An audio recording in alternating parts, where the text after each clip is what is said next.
Welcome to Elder Care Uncovered. Today, we're tackling something that, well, can feel heavy, but knowing what to look for, that gives you incredible power.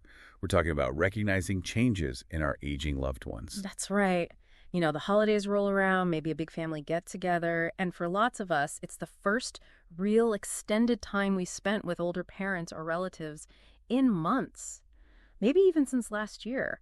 And that gap, that infrequent contact, suddenly turns that visit into, well, a really important moment to observe things. Yeah, it's like things you might miss day to day suddenly seem bigger, more obvious.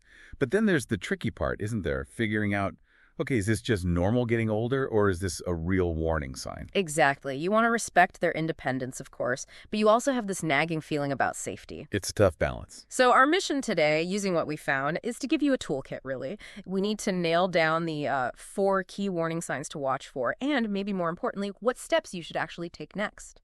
Moving from just worrying to actually doing something productive. Okay, let's unpack this. So let's jump right into the specifics. When you visit, it's not just about noticing they've aged. It's about the speed and the degree of change. Our sources point to 4 common areas where shifts might mean, well, something more is going on. Right. It's less about you playing doctor and more about just documenting, gathering observations. Exactly. Observation. First up, significant weight changes. We're talking sudden, unexplained gain or loss. Maybe 10 pounds, something noticeable. Either direction. Yeah, either way. And it's not just looks, right? It could point to diet issues, maybe an illness, or maybe they're just finding it hard to shop or cook anymore. That's a really common one. The second one, and this one feels really critical, is changes in mobility or balance. Are they suddenly grabbing onto walls, using furniture to steady themselves? Or shuffling their feet, not lifting them like they used to. Yes, those little things they weren't doing last visit. And the last 2 are more about cognitive and emotional health. Oh. These can be subtle, sometimes easy to miss or explain away. True. So the third is shifts in mood or behavior. Is someone usually outgoing suddenly withdrawn? Or maybe uncharacteristically agitated, irritable, big mood swings that just aren't them? Yeah, personality changes. And number 4, the one maybe people think of most often, poor memory or increased confusion. Repeating the same story multiple times in an hour, missing appointments they'd normally remember, struggling to follow a conversation. Right. Difficulty tracking things. What's fascinating here is how these 4 things can be linked, can't they? Oh, absolutely. That weight loss you mentioned. It could be because they're forgetting to eat. That's the memory piece. Yeah. Or maybe they feel too unsteady on their feet to cook safely. That's mobility. Ah, okay. So spotting these patterns isn't just about listing problems. No, it's the first step in realizing, okay, maybe the way things are isn't quite working anymore. Maybe some outside help is needed to keep things safe. So if you do spot 1 or more of those signs, the key is to act early. Get ahead of it. The research really stresses this. Early action can genuinely lessen the risk of a major health crisis down the line. We hear about falls all the time, but maybe put that in context. Well, falls are statistically the leading cause of fatal injury for older adults. So noticing that mobility issue isn't just about, oh, they're slowing down. It's about potentially preventing something catastrophic. Something that could change everything overnight. Okay. Precisely. Which leads straight to the absolute first step you need to take. Talk to their doctor. Communicate what you've observed. You're basically giving the doctor real-world data points. Exactly. Things they might not see in a quick office visit. And be specific, especially if you're seeing sudden confusion or really rapid changes in thinking. Why is that speed important?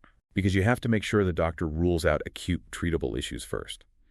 Things like medication side effects, or, and this is a big one people often miss, a urinary tract infection, a UTI. A UTI can cause confusion. Oh, absolutely. In older adults, it can cause what's called acute delirium, severe sudden confusion. It looks scary, like dementia onset, but it's often a medical emergency that can be treated. Ruling that stuff out first is vital before you jump to long-term care worries. Wow, okay, that's huge. Because that shifts things immediately from panic to potential solution. But all right, here's the tough part. What if you see the signs, you talk to the doctor, but your loved one just digs in their heels, refuses to admit anything's wrong? Oh, that's incredibly common. Denial, wanting to stay independent, it's understandable. The best approach seems to be using that objective information. You gathered your notes on what you actually saw. The documentation we talked about? Yes, and let the physician be the one to sort of validate the concern. It's not you saying you need help. It's the doctor saying, okay, based on these observations, we need to look into this mobility change to make sure you can stay independent safely. So you're framing it differently. It's not about taking away their freedom. Carol. It's about building support around them so they can keep living their life just safer. That's exactly the strategy. And once you've ruled out those immediate medical causes, like the UTI, then the conversation shifts. It moves from just spotting problems to finding actual practical solutions, the support structures that can help. Right. Solutions. I think a lot of people think about care as just two options. They're totally fine at home, or boom, they need a nursing home. That binary thinking. But what's interesting and what the material really detailed is that there's this whole range, a spectrum of help available, incrementally. Yes, exactly. Yeah. And it often starts small, right there in their own home, with therapies that aren't just about recovery, but actually about prevention, keeping things from getting worse. Like physical therapy. Physical and occupational therapy, yes. PT isn't just for athletes.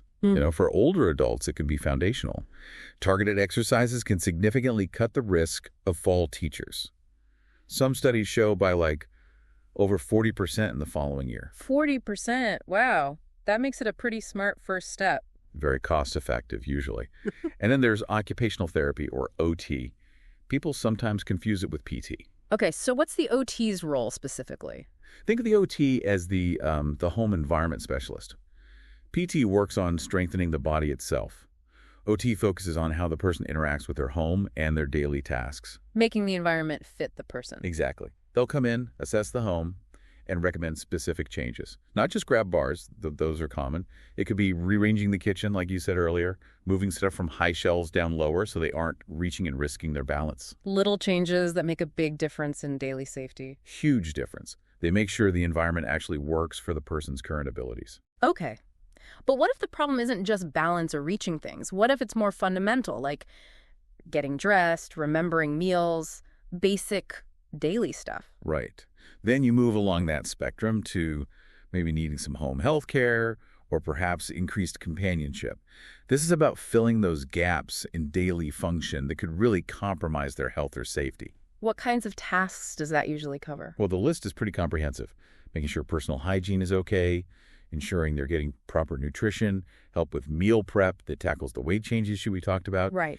Medication reminders or oversight, super important for preventing confusion, and just general help with cleaning, keeping the house safe and functional. That seems vital for just dignity as well as health. It absolutely is. Having someone make sure meds are taken correctly can prevent so many problems. Making sure they're eating well. This kind of in-home support really does help people stay safely in their own homes longer than almost anything else. But we have to be realistic too, right? Sometimes, even with all that help, the therapies, the home mods, the caregiver, sometimes staying home just isn't the safest option anymore. That's the hard reality, yes. And the sources are clear. There are safer residential options. The key is thinking about that transition proactively, if possible, not waiting for a crisis to force the issue. When would that point typically be?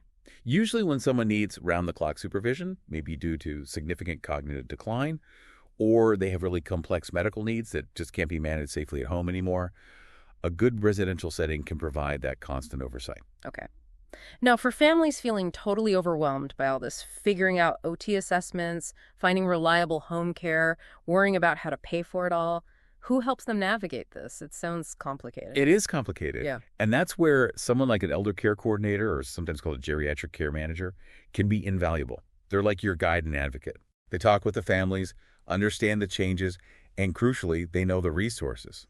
They can help figure out the cost piece too. What Medicare might cover, what's private pay, long-term care insurance options. Demystifying the money side? Yes. And connecting the specific needs you observed with the best, most feasible solution financially and practically. They help map it all out.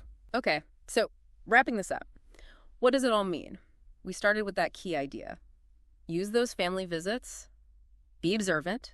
They're a real opportunity. A diagnostic moment only. Yeah, and if you do note those specific changes, weight, mobility, mood, memory, that's your cue, your signal to take the next step. And that immediate next step is simple, but so important. talk to the doctor, get those observations to them. Especially to rule out those treatable things first, like the UTI causing confusion. That alone can shift the whole conversation. Absolutely. It moves you from reacting out of panic to acting with information. And then gathering that info, talking to the doctor, that opens the door to that whole spectrum of support we discussed. Maybe it's OT, making the kitchen safer. Maybe it's home care for meds and meals. Maybe it's starting to look at other living options proactively. And doing that, being proactive, it really can help your loved ones stay safer in their homes longer. Give them dignity, knowing you're building support around them, not just taking things away. Right. Recognizing these changes, it really isn't about dread. It's about gaining the power, really, the power to choose the right help at the right time. And that actually eases a lot of the worry, both about the quality of care and, frankly, the cost involved. So a final thought for everyone listening. Think about the difference between just passively watching an age-related change unfold versus actively stepping in to potentially head off a real crisis. That something more we talked about. It's always, always better to understand it sooner rather than later. Couldn't agree more. That's a powerful place to leave it. Thank you for joining us on Elder Care Uncovered. We'll catch you next time.